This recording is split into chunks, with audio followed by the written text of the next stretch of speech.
পুরানো হলো পাকিস্তানের পতাকা। দেখুন চ্যানেল আনন্দে এই মুহূর্তের খবরে। 24শে এপ্রিল 2025 শান্তিনগর উচ্চ বিদ্যালয় মোড় থেকে পুরানো হলো পাকিস্তানের জাতীয় পতাকা। 24শে এপ্রিল 2025 শান্তিনগর উচ্চ বিদ্যালয় মোড় থেকে উত্তেজিত জনতা পুরালো পাকিস্তানের পতাকা। শান্তিনগর পলতা থেকে চ্যানেল আনন্দের একটি প্রতিবেদন। জঙ্গিদের আক্রমণে পহেলগাঁওয়ে নিহত হিন্দু পর্যটকদের শ্রদ্ধা নিবেদন করলেন এলাকাবাসী। প্রণয় বলের উদ্যোগে এই শ্রদ্ধাঞ্জলি অনুষ্ঠান মোমবাতি জ্বালিয়ে নিহতদের আত্মার শান্তি কামনা করা হয়। সেই সঙ্গে নিহতদের উদ্দেশ্যে পুষ্পমাল্য নিবেদন করা হয়। শ্রদ্ধাঞ্জলির পরেই পুরানো হয় পাকিস্তানের পতাকা। দেখুন চ্যানেল আনন্দের পর্দায়।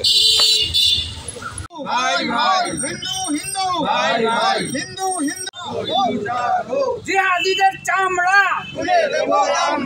আতঙ্কবাদীদের চামড়া, জিহাদিদের চামড়া কি ভারত মাতা কি জয়, ভারত মাতা কি জয়। জিহাদিদের কালো হাত ভেঙে, জিহাদিদের কালো হাত ভেঙে দাও, গুড়িয়ে দাও।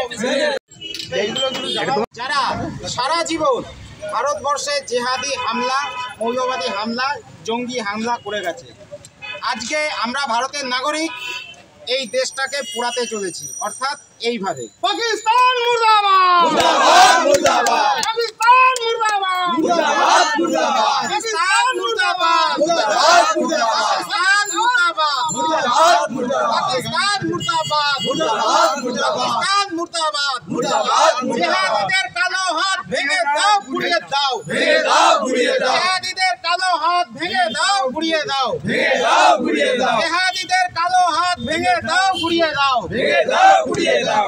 বারবার এই পাকিস্তান নামক একটা নির্দিষ্ট দেশ এবং সেইখানে বসবাস করা একটা নির্দিষ্ট মৌলবাদী জাতি, তারা সারা জীবন ভারতবর্ষকে ধ্বংস করার যে ধ্বংসলীলা চালিয়ে যাচ্ছে, তার বিরুদ্ধে আজকে আমাদের জনরোষ।